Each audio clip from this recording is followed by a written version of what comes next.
تو اللہ کے بندو یہ ہمیشہ نہیں رہے گا. ایک تو روزے ہمیشہ نہیں ہوتے. اللہ نے جہاں یہ کہہ دیا نا کہ تم پر روزے فرض ہیں, وہاں تسلی دے دی ایام معدودات, ساری زندگی کی ٹینشن نہیں ہے, چند گنے چنے دن ہیں, 29 یا 30 بس. اس کے بعد پھر عید کے دن چھٹی, 11 مہینے پھر کھاؤ تسلی سے. تو اللہ خود تسلی دے رہا ہے کہ یہ مصیبت تمہارے اوپر ہمیشہ کے لیے نہیں ڈال دی میں نے, جس کو تم عذاب سمجھ رہے ہو. میں مانتا ہوں کہ گرمیوں کے روزے بڑے ٹف ہوتے ہیں, میں تو خود بھگت رہا ہوں. میرا جو شیڈول ہے رمضان میں بہت سخت ہے. تو مجھے آج صبح 9 بجے سے, صبح فجر کے بعد میں بیٹھا ہوا تھا, پیاس لگنا شروع. میں نے کہا لے بھائی ابھی سے شروع, سارا دن کیسے گزرے گا. بھائی گزر گیا, بچ گئے, زندہ ہیں آپ. تو پھر جب آدمی پیتا ہے افطاری میں تسلی سے پانی, اس کا اپنا مزہ ہے, رگیں تر ہو جاتی ہیں, کتنا مزہ آتا ہے. تو کسی بھی طریقے سے میرے بھائی بھوکا پیاسا رہ کے اپنا ٹائم گزار لو. کھانے پینے کی اجازت نہیں ہے, صرف 2 لوگوں کو, مسافر کو اور بیمار کو. اس کے علاوہ نہ پریگنینسی میں اللہ نے عورت کو اجازت دی روزہ چھوڑنے کی. اگر بیمار ہو رہی ہے روزہ رکھنے سے پھر ایک الگ بات ہے. نہ فیڈ کرانے والی کو اللہ نے روزہ چھوڑنے کی اجازت دی. فیڈ کرانے سے بیمار ہو رہی ہے, یہ بچہ بیمار ہو جائے گا, دودھ ہی نہیں آ رہا, وہ ایک الگ بات ہے, پھر چھوڑ. باقی کسی کو بھی گرمی کی شدت ہو, ٹینشن ہو, پریشانی ہو, نہ روزہ آپ, کیونکہ اسلام کا رکن ہے, اس کے بغیر اسلام کی عمارت قائم نہیں ہو سکتی. دیکھو اسلام کے کتنے ارکان ہیں. مجھے ایک صاحب کی بات بڑی پیاری لگی, ایک وہ بڑے لبرل سے تھے, کہتے ہیں یار میں دین پہ اتنا نہیں چلتا, لیکن میں سوچتا ہوں اسلام کے 5 ارکان کو تو پورا کر کے جاؤں میں دنیا سے. اسلام کے 5 ارکان تو پورے کروں, عمارت تو قائم ہو, قیامت کے دن پتہ تو چلے گی یہ مسلمانوں کا بچہ تھا. یہ ارکان کا کیا مطلب ہوتا ہے, اس کے بغیر آپ مسلمانوں کی فہرست میں شامل ہو ہی نہیں سکتے. بھائی رکن کے بغیر کمیٹی کا تصور ہے؟ ارکان غائب ہیں کسی کمیٹی کے, تو کمیٹی تو ہے ہی نہیں. نماز کے ارکان ہوتے ہیں قیام, رکوع, سجود, ان میں سے ایک بھی رکن فوت ہو جائے تو نماز نہیں رہتی. تو اسلام کے 5 بیسک احکام ہیں, جو یہ وہ ارکان ہیں کہ جو مسلم کو غیر مسلم سے ممتاز کرتے ہیں. بھائی مسلم میں اور غیر مسلم میں کیا فرق ہے بتاؤ؟ مسلمانوں کی, غیر مسلم کی 2 آنکھیں ہوتی ہیں, تو مسلمانوں کی کتنی ہوتی ہیں؟ 4 آنکھیں ہوتی ہیں کیا؟ بولو نا بھائی. تو اس سے پتہ چلے گا کہ یہ مسلم ہے. وہ بھی 2. کتنی ناک ہوتی ہے ہندوؤں کی؟ 1. تو مسلمانوں کی کتنی ناک ہے؟ ہندو کے کتنے کان ہوتے ہیں؟ ہمارے بھی کتنے ہیں؟ ان چیزوں میں تھوڑی پتہ چلتا ہے کہ مسلمان ہندو کا. بنیادی چیز کیا ہے کہ مسلمان جب فجر کی اذان آتی ہے حی علی الصلاۃ تو بستر چھوڑ دیتا ہے, اور ہندو اور عیسائی پڑا ہوا سوتا رہتا ہے. وہ وضو کر کے سجدہ کرتا ہے اللہ کے سامنے, عصر میں بھی, مغرب میں بھی, عشاء میں بھی. اس سے پتہ چلتا ہے کہ یہ کیا ہے, مسلم ہے. اسی طرح مسلمان پوری زندگی میں 1 مرتبہ لازمی بیت اللہ کی زیارت کرتا ہے, زندگی میں 1 مرتبہ. کتنا آسان بنایا اللہ نے دین کو, اگر وہ بھی پیسے ہیں جیب میں. اور تیسری بات کیا ہے, بلکہ دوسری, نماز کے بعد دوسری بات ہے زکوٰۃ. یہ بھی اسلام کا کیا ہے. تو وہ صاحب کہنے لگے یار میری نمازیں رہ گئی تھیں, تو میں چاہ رہا ہوں مرنے سے پہلے ساری نمازیں قضا مکمل کر لوں, تاکہ اسلام کا ایک بہت بڑا رکن کیا ہو جائے, پورا.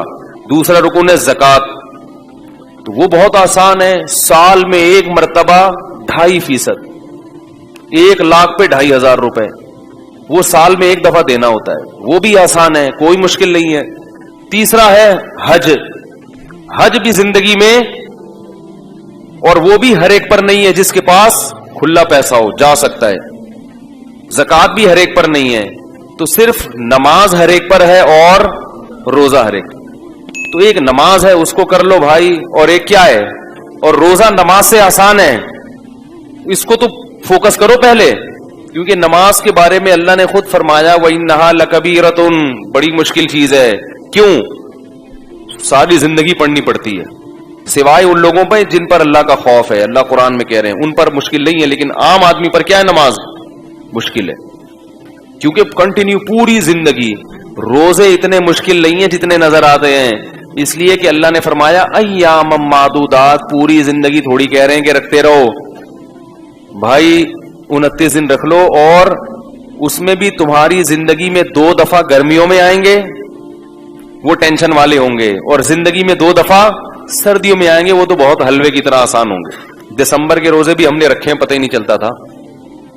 اتنی لمبی راتیں ہوتی تھیں کہ آپ نے جناب صبح 6:45 بجے تو 6:15 بجے تک تو سحری چل رہی ہے, 6 بجے سے لے کے شام 6 بجے پھر افطار ہو گیا. 12 گھنٹے کا روزہ, وہ بھی ٹھنڈا ٹھاٹ, اور پھر شام 6 بجے سے لے کے صبح 6 بجے تک 12 گھنٹے ہیں آپ کے پاس کھانے کے. ہمیں یاد ہے ہم تراویح سے 8:45-9 بجے فارغ ہو جاتے تھے, اس کے بعد پھر کھاتے رہو, اور سردی میں کھانے کا بھی مزہ آتا ہے, وہ تو پتہ ہی نہیں چلتا تھا. تو زندگی میں 2 مرتبہ کیا ہوتا ہے رمضان آپ کی زندگی میں گرمیوں میں, یعنی 2 مرتبہ کا مطلب یہ کہ 2 ایسے موقع ملتے ہیں جس میں رمضان چند سال تک, بولو بھائی, گرمیوں میں آتے ہیں. اور ابھی کتنے آدھے تو ہو گئے نا, ابھی وہ ہماری زندگی میں جو آنا تھا, اب صرف 6 سال مزید گرمیوں میں آئے گا. 6 سال برداشت کر لو, اس کے بعد پھر ٹھنڈ میں آنا مارچ میں, 6 سال کے بعد مارچ میں آنا شروع ہو جائے, وہ بالکل معتدل ہوں گے. اور 9 سال کے بعد خاندانی سردی, پھر پتہ ہی نہیں چلے گا روزے کا. کتنا آسان اللہ نے رکھ دیا, ہمیشہ کے لیے جون جولائی کے نہیں رکھے. 36 سال کے بعد روزہ ریپیٹ ہو جاتا ہے, سمجھ رہے ہو, 36 سال کے بعد اسی موسم میں آتا ہے جس میں 36 سال پہلے آیا تھا. تو انسان کی زندگی میں 36 سال 2 دفعہ ہی آتے ہیں, وہ بھی بشرطے کہ ہم میں سے ہر شخص کے مقدر میں زندگی ہو, ورنہ کوئی پتہ نہیں آخری رمضان ہو, کون بچے گا کون مرے گا. تو اس لیے ہمت کم ہمتی. مجھے بہت غصہ آتا ہے جب ہٹے کٹے لوگ کہہ رہے ہوتے ہیں یار برداشت نہیں ہو رہا میرے سے, برداشت نہیں ہو رہا. تھپڑ مارو جا کے کم وقت کو, کم ہمت ہو گئے ہیں بالکل ہی, کچھ نفس کے خلاف اور کچھ اپنی خواہشات کے خلاف کرنے کی قوت ہی ختم ہو گئی ہے. کیا کرو گے دنیا میں, سروائیو کیسے کرو گے؟ انسان کو دنیا میں کچھ بھی کرنے کے لیے نا اپنی خواہشات کو قربان کرنا پڑتا ہے. ساری خواہشات کسی کی بھی پوری نہیں ہوتی. اس لیے ہمت کر کے روزے رکھیں, دل لگے نہ لگے. میں بار بار کہتا ہوں کچھ بھی نہیں ہوتا, پڑ جاؤ آرام سے, کروٹیں لیتے رہو, ٹھنڈے پانی سے نہاتے رہو, بیٹھے رہو, مری چلے جاؤ. اگر اللہ نے پیسہ دیا ہے, کہاں جا کے, بہت سے لوگ پنجاب کے پیسے والے ہیں لیکن رمضان کے روزے نہیں چھوڑتے, تو وہ کہاں چلے جاتے ہیں, مری چلے جاتے. ٹھیک ہے, اللہ نے اگر پیسہ دیا, لیکن روزہ چھوڑنے کی میرے بھائی اجازت, نہ چھوڑنے کی نہ توڑنے کی, سستی نہیں کرنی ہے اس میں. رہا یہ مسئلہ کہ مزدور کیسے رکھے گا, یہ مسئلہ میں بار بار بتا چکا ہوں. تو ایک عالم مزرن, میں نے یہ 2-3 دن سے تھوڑا سا یہ کلپ دیکھے, یہ جو لائیو شو چلتا ہے نا ڈاکٹر عامر لیاقت صاحب کا, اس میں کچھ علماء بیٹھے ہوئے ہوتے ہیں آپس میں بحث. اس میں ایک عالم یہ کہہ رہے تھے کہ مزدور کے لیے جو ہے نا سخت مجبوری ہے تو روزہ چھوڑنا جائز ہے. اور ایک مولوی صاحب کہہ رہے تھے نہیں مزدور روزہ نہیں چھوڑ سکتا. تو دوسرے نے کہا کہ یہ جو مولوی صاحب کہہ رہے ہیں نا جو مزدور روزہ نہیں چھوڑ سکتا, یہ ایئر کنڈیشن روم میں بیٹھ کے کہہ رہے ہیں, یہ ذرا اس مزدور کی جگہ جا کے کھڑے ہوں پھر یہ فتویٰ دیں. تو یاد رکھو, ایئر کنڈیشن روم میں بیٹھ کے بھی وہی بات کی جائے گی جو شریعت کی ہے, اور دھوپ میں بیٹھ کے بھی وہی بات کی جائے گی. جو کوئی مفتی ایئر کنڈیشن روم میں بھی بیٹھا ہو تو وہ یہ فتویٰ نہیں دے سکتا کہ مزدور روزہ چھوڑ سکتا ہے. مزدور کو روزہ چھوڑنے کی اجازت نہیں ہے, کیونکہ یہ اللہ کا قانون ہے, اور اللہ نے یہ عرش پہ بیٹھ کے قانون بنایا ہے, اور محمد صلی اللہ علیہ وسلم کا یہ قانون ہے. مفتی چاہے اے سی میں بیٹھے, گدے پہ بیٹھے, ٹھیک ہے, وہ اپنی طرف سے مزدور کو رعایت, کیونکہ روزہ مزدور مفتی صاحب کے لیے نہیں رکھ رہا, کس کے لیے رکھ رہا ہے؟ تو لوگوں کے اوٹ پٹانگ کمنٹس ہوتے ہیں. تو ایک مولوی صاحب یہ کہنے لگے کہ بھائی جب نبی صلی اللہ علیہ وسلم نے سفر میں صحابہ کو ایک موقع پہ روزہ توڑنے کا حکم دیا, جہاد کا سفر تھا, بے ہوش ہو رہے تھے صحابہ, تو آپ نے سب کو حکم دے دیا روزہ توڑ دو, خود بھی آپ نے پیالہ پیا, اور پھر بھی جنہوں نے روزہ رکھا تو آپ نے فرمایا کہ آج کے دن جنہوں نے روزہ توڑا وہ زیادہ اجر ملا, اور جنہوں نے رکھا ان کو اجر کم ملا.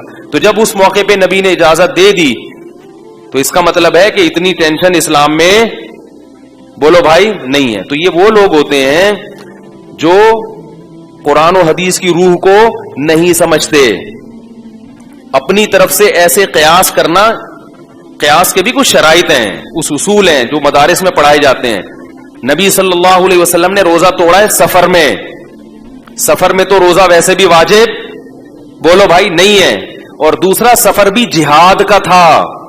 اگر اس طرح سے معاملہ ہوتا اور صحابہ بے ہوش ہو کے گرنے لگتے, شکست کا اندیشہ تھا.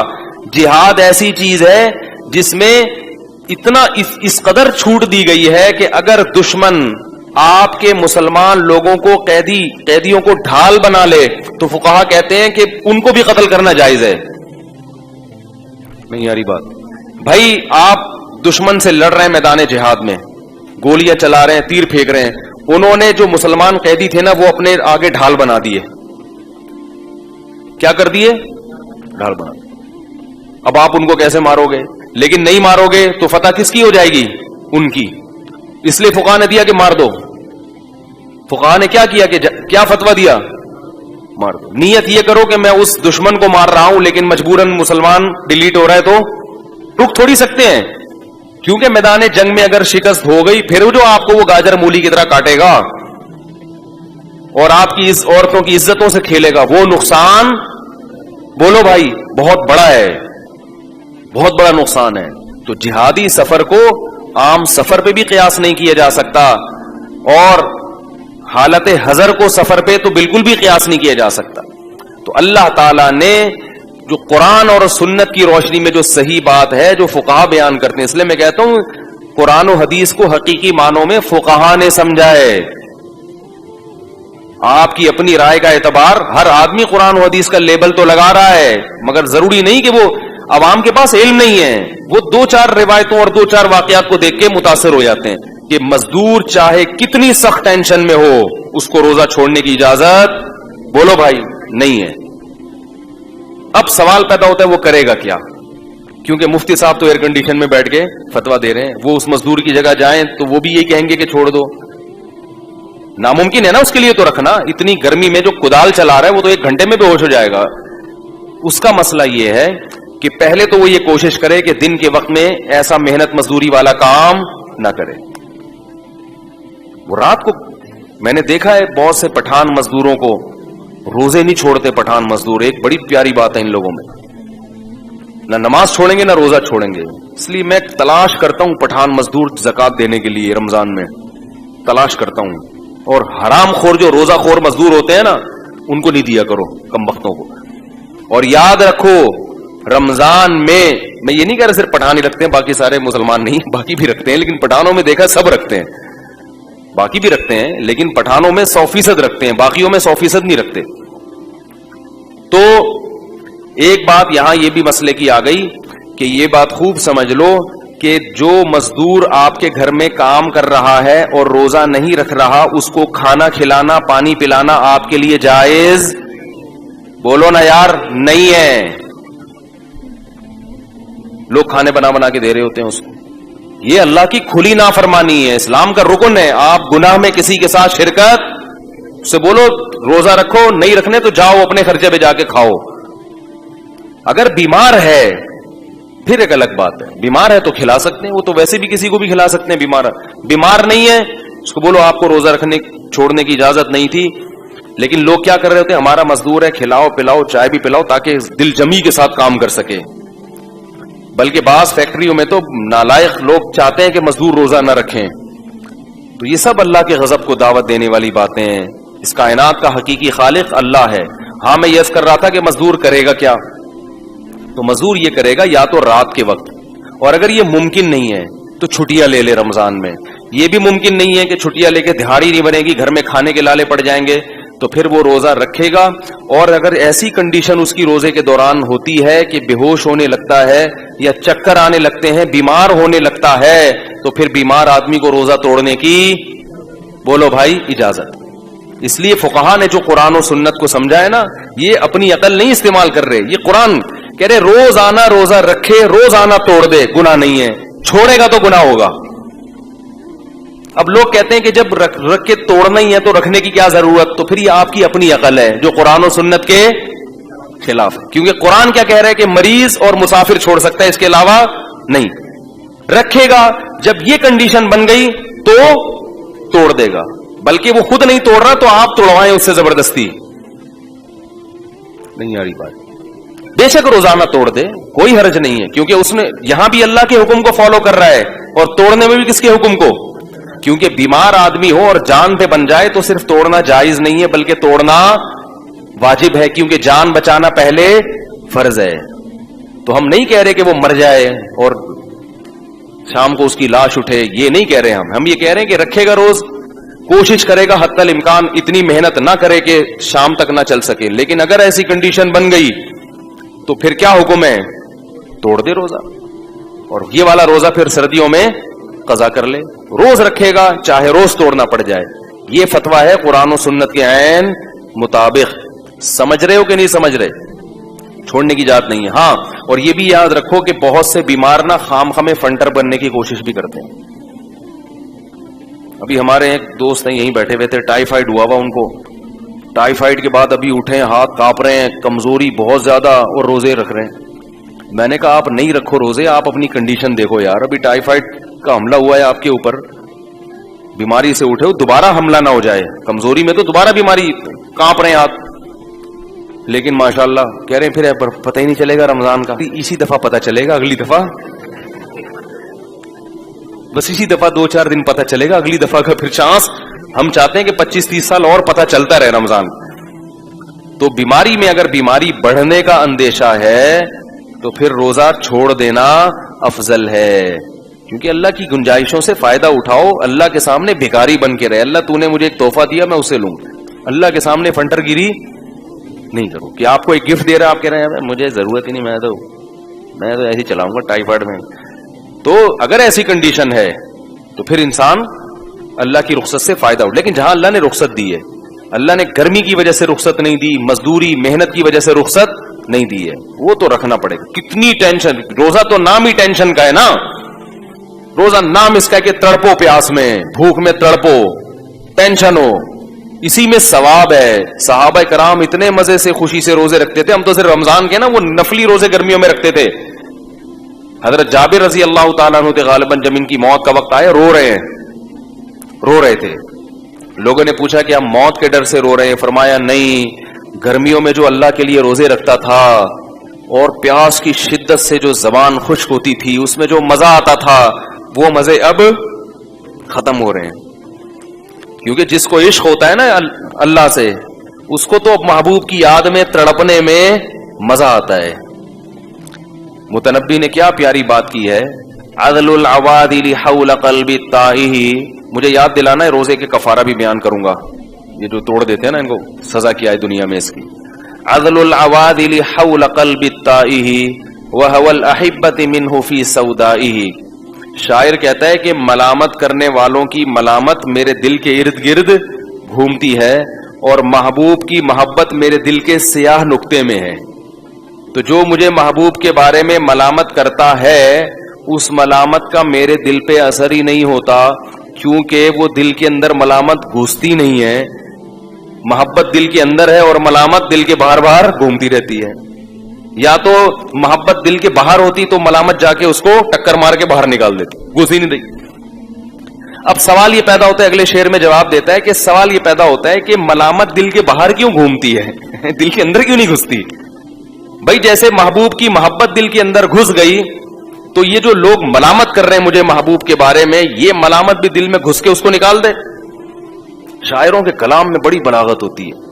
تو وہ جواب دیتا ہے, یشک الملام الی اللوائم حرہ ویصد حین یلمن عن برحائہ. کہتے ہیں وہ ملامت اصل میں گھسنے کی کوشش کرتی ہے, لیکن محبوب کی محبت سے دل گرم اتنا ہوتا ہے کہ اس کی گرمی کی وجہ سے وہ جلنے لگتی ہے, اور واپس جا کے جس نے ملامت کی ہے نا اس کو شکایت کرتی ہے کہ کدھر بھیج دیا تم نے جا کے مجھے. نہیں آ رہی بات سمجھ, جا کے کس کو شکایت کرتی ہے؟ جس نے ملامت, جو ملامت کرنے والے ہیں نا, وہ تو کہہ رہے ہیں ملامت کرنے والیاں, لیکن میں والے بنا رہا ہوں اس کو فی الحال, کیونکہ آپ پھر ادھر ادھر دماغ آپ کا جائے گا. وہ تو کہہ رہے ہیں ملامت کرنے والیاں, کیونکہ عورتوں کی ملامت کا اثر زیادہ ہوتا ہے انسان کے اوپر. کہتے ہیں جو ملامت کرنے والیاں ہیں نا, ان کو جا کے بتاتی ہے ملامت کہ بھائی بھیجا تم نے غلط جگہ پر ہے, اس کا دل بہت زیادہ گرم ہے. تو اللہ کی محبت کا عشق اگر دل میں پیدا ہو جائے, محبت پیدا ہو جائے, تو انسان پھر لوگوں کی ملامت اور اپنے نفس کی ملامت, ان چیزوں سے لوگ تو کہیں گے کیا سوکھے جا رہے ہو روزے رکھ کے, کیا ہو گیا. جو لبرل لوگ ہیں نا, ان کو یہ مسلمانوں کی یہ بہت بڑی حماقت لگتی ہے, بھوکا پیاسا رہنا. یہ جو ہے سارا دن بھوکے پیاسے رہتے ہیں, یہ جو لبرل لوگ ہیں نا, یہ ہنستے ہیں مسلمانوں پہ. یہ بے وقوف لوگ ہیں, سارا دن بھوکے پڑے ہوئے ہیں, کوئی کام ہی نہیں ہو رہا. انگریز کہاں جا رہا ہے, ترقی کر کے چاند پہ پہنچ گیا, اور یہ صبح 4 بجے کھا رہے ہیں, سارا دن بھوکے, نہ دفتروں میں صحیح طرح سے کام ہوتا ہے. حقیقت ہے روزے میں کام نہیں ہوتا, یعنی عام طور پر بیٹھے ہوئے ہیں سوکھے سوکھے, نہ گٹکا منہ میں نہیں ہوتا. کوئی آئے نا مسئلہ پوچھنے کے لیے, وہ آدمی کو غصہ آنا شروع ہو جاتا ہے. ہر چیز میں پکوڑے نظر آ رہے ہوتے ہیں اس کو, ہر چیز میں جناب اس کو شربت نظر آ رہا ہوتا ہے. اور کیسے, میں تو آج کل ٹف روزے چل رہے ہیں, گھر والوں کو بولا ہوا ہے کہ پہلے 5 منٹ پہلے پورا دسترخوان سج جانا چاہیے, ہر چیز ہو, انتظار کی. ادھر اذان ہوئی اور پتہ چلا پانی فریج سے نکال کے لایا جا رہا ہے, یہ برداشت نہیں ہے بھائی. سب رکھا ہوا ہو, سب رکھا ہوا. بل ایسی ٹینشن چل رہی ہے آج کل, کیونکہ کام بولنا بہت پڑ رہا ہے نا مجھے, رمضان دن کے وقت بھی میرے وہ ہوتے ہیں ریکارڈنگ وغیرہ. تو میں یہ عرض کر رہا تھا کہ بھائی اللہ کی محبت ہے تو برداشت کرنا پڑے گا. تو یہ جو لبرل لوگ ہیں نا, جو اسلام کا مذاق اڑاتے ہیں مسلمانوں کا, یہ بیوقوف, یہ بالکل ایسے ہی ہے کہ نوح علیہ السلام جب کشتی بنا رہے تھے نا تو قوم مذاق اڑا رہی تھی. نوح علیہ السلام نے کہا ابھی تم اڑا لو, کل ہم تمہارا مذاق اڑائیں گے. جس خدا نے پیدا کیا, جس رب نے بنایا, اس کا حکم ہے کہ چھوڑ دو کھانا پینا, اس کا حکم ہے, اور اجازت دی غروب آفتاب کے بعد کھاؤ. تو ہم اس کے حکم میں کر رہے ہیں. کوئی اور ہمیں کہتا تو ہم اتنے بیوقوف, کسی کے کہنے پہ تو ہم چائے اور گٹکے نہیں چھوڑتے. کھانا کہاں سے چھوڑ دیں گے؟ آپ کا باس آپ کو کہے کہ دوپہر کا لنچ چھوڑ دو گے؟ بولے گے جاب چھوڑ دوں گا میں, لنچ. اگر کوئی آپ کا باس گھر میں آ کے کہے آپ سے کہ میں تجھے جاب سے نکال دوں گا, صبح کا ناشتہ چھوڑ دے, وہ بولے بھائی میں اپنی کمپنی کھول لوں گا, صبح کا ناشتہ نہیں چھوڑوں گا میں. یہ تو اللہ نے کہا ہے تو بھائی ہم کرتے ہیں, ورنہ ہم کسی کو اتنی لفٹ نہیں کراتے. تو اللہ کے لیے ہے, اور ہمیں اللہ سے اس پر امیدیں ہیں. اسی بھوک پیاس میں وہ اجر دے رہا ہے. للصائم فرحتان, روزے دار کے لیے وقت اور ایک قیامت. کیسا مزہ آتا ہے خدا کی قسم, پانی پی کے, کھجورے کھاؤ, پانی پیو. افطار میں اوٹ پٹانگ چیزیں نہیں کھایا کرو, کھجوروں کو زیادہ فوکس کیا کرو, صحیح ہے نا. اس سے طاقت بھی آتی ہے, وزن نہیں بڑھتا, توانائی فل ملتی ہے, اور کھجور سے خون اچھا بنتا ہے. جب کمزور ہو گئے نا خون تو بنے گا. اب وہ چاہے الٹی سیدھی چیزیں کھا کے سڑا ہوا خون پیدا کر لو, خون کی کمی ہو جاتی ہے نا, اور چاہے تو نفیس چیزیں کھا کے. اچھا, یہ آپ کے پاس رمضان میں آپ کو یہ آپشن ملتا ہے. میں اس لیے بار بار کہتا ہوں کہ رمضان میں اپنی خوراک کا شیڈول ہمیشہ کے لیے چینج کر دو, عادت بنا لو. اچھی چیزیں کھائیں گے, گندی چیزیں کہیں, یہ تیل ویل چکنے چپڑے, پکوڑا بھی کچھ تھوڑا سا تیل میں ہو اور اچھے والے تیل میں. یہ جو بازار کے پکوڑے ہیں نا, یہ اس تیل کو تلچھٹ بنا کے جلا کے 50 لوگوں کو کے پکوڑے اس میں تلے ہوتے ہیں, وہ ڈیزل بن چکا ہوتا ہے. وہ جو بازار میں پکوڑے ہو رہے ہیں, تو اگر کوئی اچھا ہے جاننے والا تو پھر تو ٹھیک ہے. تو یہ جو ایسی چیزیں ہیں نا, ان سے کیا کر لو, تو آپ دیکھو 1 مہینے کے بعد آپ کے ایسا خون نتھر جائے گا, آپ کی آنکھوں میں بینائی تیز ہو جائے گی, آپ کے دماغ فریش ہو جائے گا. تو یہ رمضان میں اللہ نے ہمیں بہت اچھا موقع دیا ہے اپنی خوراک کے شیڈول کو چینج کرنے کا. اچھی خاندانی چیزیں کھانا شروع کر دو, زیتون, انجیر, شہد, اور کیا ہے یہ جو ہے آپ کا, اور کھجور, دلیا, جو, یہ چیزیں کھانا شروع کر دو. سمجھ رہے ہو, اپنے خرچے پہ. اچھا, تو جلدی سے میں اس طرف آ جاؤں. تو رمضان کا روزہ اگر کسی نے جان بوجھ کر توڑ دیا اور یہ کہتے ہوئے کہ مجھ سے پیاس برداشت نہیں, بیماری نہیں ہے, نہ مرنے کا اندیشہ ہے, وہ تو الگ بات ہے. ویسے یار میں مجھ سے کوئی کام ہی نہیں ہو رہا, میرے سے برداشت نہیں ہو رہا, بار بار کولر کی طرف دل چاہ رہا ہے, اور ایک قطرہ بھی حلق میں اتار لیا, تو روزہ بھی ٹوٹ گیا. اور سزا کیا ہے؟ 60 روزے لگاتار. نہیں آ رہی میرا خیال ہے بات سمجھ. روزہ توڑنے کا کفارہ کیا ہے؟ رمضان کا روزہ 60 روزے جان کر اگر توڑا ہو کسی نے, 60 روزے, یہ والا روزہ بھی قضا کرنا پڑے گا. اور وہ جو 60 روزے رکھنے ہیں, ان میں اگر 59 روزوں کے بعد آپ کی طبیعت خراب ہو گئی اور 60واں نہیں رکھ سکے, تو پھر پہلے دن سے دوبارہ, یعنی اس میں بیماری کی بھی کبھی عذر قابل قبول نہیں ہے, کیونکہ یہ کس کا روزہ ہے؟ رمضان کا. یہ مذاق نہیں ہے, یہ اللہ کا بہت بڑا حکم ہے. اسی طرح یاد رکھو ایک اور مسئلہ ہے, مسافر کے لیے روزہ چھوڑنا جائز ہے لیکن افضل نہیں ہے. افضل اس صورت میں ہے جب مسافر کو روزہ رکھنا مشکل ہو. یہ جو حدیث میں آتا ہے لیس من البر الصیام فی السفر, سفر میں روزہ نیکی نہیں ہے, یہ اس صورت میں ہے جب سفر میں روزہ رکھنا آپ کو بہت زیادہ مشکل لگ رہا ہے. اگر سفر میں روزہ رکھنا مشکل نہیں ہے, جیسے کہ آج کل اکثر مشکل نہیں ہوتا, جہازوں کا, ٹرین کا, بسوں کا سفر ہے, بڑے آرام سے رکھ سکتے ہیں, تو ایسی صورت میں روزہ رکھنا افضل ہے, کیونکہ رمضان کی فضیلت حاصل ہوگی. سمجھتے ہیں کہ نہیں سمجھتے؟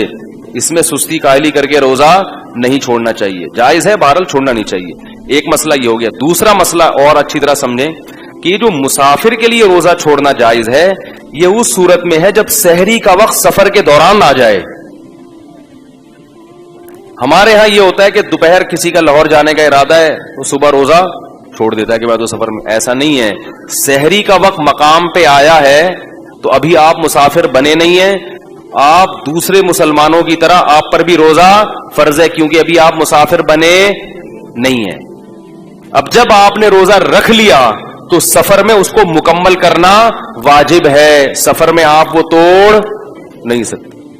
ایک خاتون کا پچھلے سال فون آیا, میں امریکہ سے پاکستان آ رہی تھی تو میں نے روزہ رکھ لیا تو سورج نہیں غروب ہو رہا.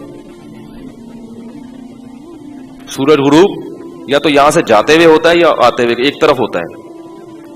تو میں نے کہا جاتے ہوئے غروب ہی غروب ہو رہا تھا نا, ٹھیک ہے نا, تو وہ کیا کریں؟ میں نے کہا روزہ رکھنا فرض ہے, کیونکہ سحری مقام پہ ہو رہی ہے. سحری امریکہ میں مقام پہ کی انہوں نے, تو اب جہاز میں بیٹھ گئے تو سورج کتنا ہی لمبا ہو گیا, ٹھیک ہے, روزہ رکھنا پڑے گا. تو کبھی کبھار ہی ایسا ہوتا ہے. ہاں جان پہ بن پڑے یا بیمار ہونے کا اندیشہ ہو, وہ تو پھر سفر نہ بھی ہو تو بھی روزہ توڑنا بولو بھائی جائز ہے. تو ایک مسئلہ ہے. دوسرا مسئلہ یہ, مسافر نے روزہ چھوڑ دیا, سفر میں سحری آئی تھی, آپ یہاں یعنی آپ جہاز میں بیٹھے لاہور سے کراچی آ رہے ہیں, راستے میں سحری کا وقت ہو گیا جہاز کے دوران, یعنی پرواز کے دوران, تو آپ روزہ چھوڑ سکتے ہیں, آپ نے چھوڑ دیا روزہ. لیکن جب آپ نے روزہ چھوڑا تو جہاز میں ہی بیٹھ کے جتنا کھانا ہے کھا لیں.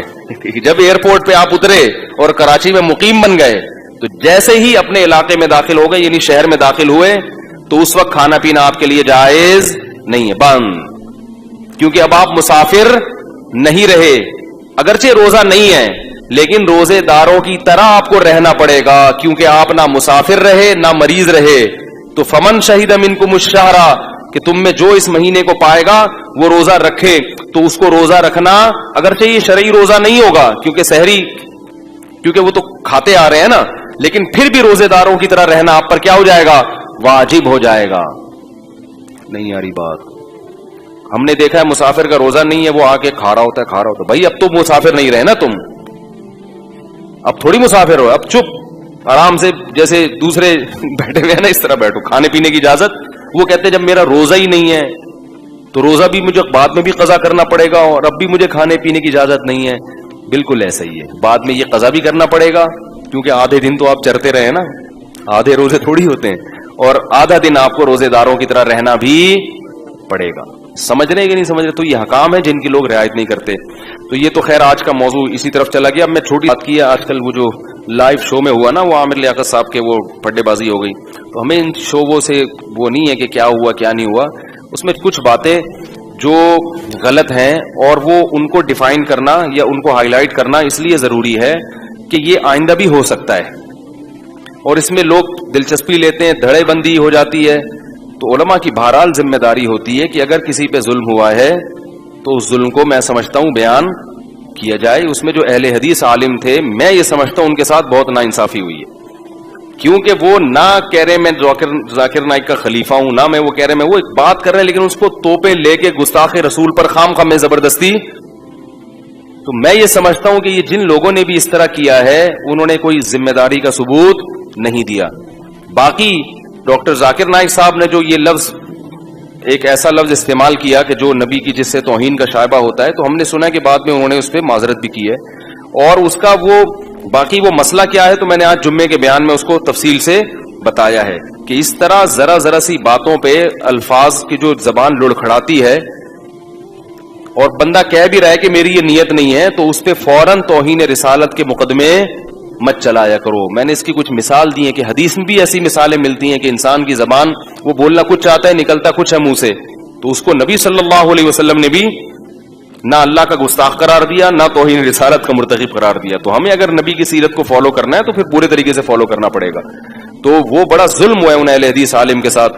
میں نے وہ کل کلپ دیکھا، مجھے لوگوں نے بھیجا تو میں نے دیکھا وہ بہت زیادہ وہ خام اب ایسا نہ ہو کہ مجھے یہ ڈر ہے کہ وہ ایک جو ہے نا وہ ایک دلوس نکلنا نہ شروع ہو جائیں کہ یہ اہل حدیث جو ہے وہ کیا ہوتے ہیں، معاذ اللہ گستاخ رسول ہوتے ہیں. تو پھر یہ کیا ہوگا، اہل حدیث اور حنفیوں کا یا بریلویوں کا کیا ہو جائے گا، ٹکراؤ.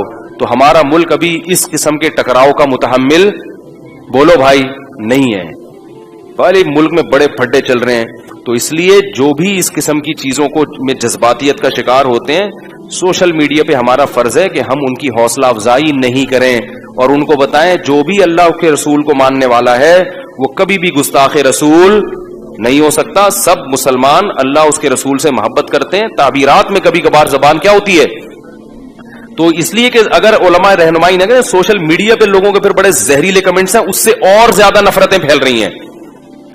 ہر آدمی اپنے فرقے کو لے کے نا اب اس کو موقع مل گیا ہے. کوئی بھی ایسا جیسے کوئی کمزور پٹ رہا ہو نا اب اس کمزور نے آپ کے پیسے بھی لیے ہوئے تھے، بلکہ ایک طاقتور پٹ رہا ہو، فرض کریں اس نے آپ کے بھی پیسے لیے ہوئے تھے تو آپ اس کو مار سکتے نہیں تھے. اب کیا ہوا ہے کہ وہ لوگ اس کو کوٹ رہے ہیں تو آپ بھی جا کے اس پہ چوری کا الزام لگا کے تھپڑ مار. مقصد چوری نہیں ہوتی، مقصد ہوتا ہے کہ اس نے جو ہے نا میرے پیسے دینے. ہم سرگودا میں تھے تو ایک چور پکڑا گیا تو ایک صاحب نے اس کو 2-3 لوگوں نے نا اس کو درخت سے باندھ دیا. چور بڑا طاقتور تھا. اب لوگوں نے اس کو چانٹے مانٹے مارنا شروع کیے. تو میں چھوٹا بچہ تھا تو میں نے دیکھا پورا محلہ آ کے اپنی چانٹوں کی ٹھڑک وہاں پوری کر رہا ہے. کیونکہ بہت سے لوگوں کو نا پیٹنے کا شوق ہوتا ہے لیکن ان میں اتنا دل ہوتا نہیں ہے کہ کسی پہ ہاتھ اٹھائیں. تو سب نے آگے بولا یہ بندہ ہوا ہے، ہاتھ بھی بندے ہوئے ہیں، چوری کی ہے پٹاخ. دوسرا آ رہا ہے وہ بھی پٹاخ لاتے ہیں گھوسے. تو صاف پتا چل رہا تھا کہ ان کو چوری سے، کیونکہ ان کی چوری تھوڑی کی ہے اس نے، ان کو نہ چوری سے نفرت ہے نہ کوئی چور سے نفرت ہے. بس یہ بھی چاہتے ہیں کہ انگلی کٹا کے ہمارا بھی نام کس میں، شہیدوں میں آ جائے. تو ابھی وہ بیچارے اہل حدیث عالم سے کوئی گڑبڑ ہوئی تو ہر آدمی جو ہے نا رسول اللہ صلی اللہ علیہ وسلم سے عشق کا دعویٰ کر کے ایک بوچھاڑ کر رہا ہے. اس سے خطرہ یہ ہے کہ مسلکی اختلاف کہیں بہت زیادہ بڑھ نہ جائے جس کے مسلمان ابھی تحمل نہیں کر سکتے. جو بھی حق بات ہے اس کو بیان کرنا چاہیے اور اس طریقے سے اس پہ کمنٹس کریں کہ ایک دوسرے کے جذبات، یہ ایسا نہیں ہے جیسا ہم سمجھ رہے ہیں. مسلمان سب اللہ اس کے رسول کے چاہنے والے ہی ہوتے ہیں. تعبیر میں بیچاروں سے کبھی غلطی، جیسے جنید جمشید بیچارے سے ہو گئی تھی. تو یہ بڑا حساس ٹاپک ہے. اللہ تعالیٰ اس امت کو، ابھی وہ سنا کہ اعلان کیا کہ وہ کسی اہل حدیث کو لے گا ہی نہیں چینل میں. عامر لیاقت صاحب نے کوئی اعلان کیا، اس سے اور پھر قواریت بڑھے گی.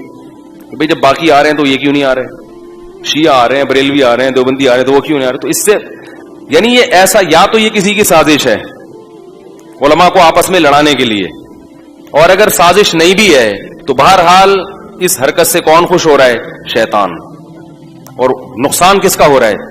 میں پہلے ہی اس کا قائل نہیں تھا کہ اس طرح علماء کو بٹھا کے نا مرغوں کی طرح لڑایا جائے آپس میں. یہ فروعی مسائل مدرسوں میں ہونے چاہیے، اور اگر بحث ہو بھی رہی ہے تو ایک دوسرے کے احترام کے ساتھ تمیز کے دائرے میں ہونی چاہیے. اللہ تعالیٰ سمجھنے کے عمل کی توفیق عطا فرمائے.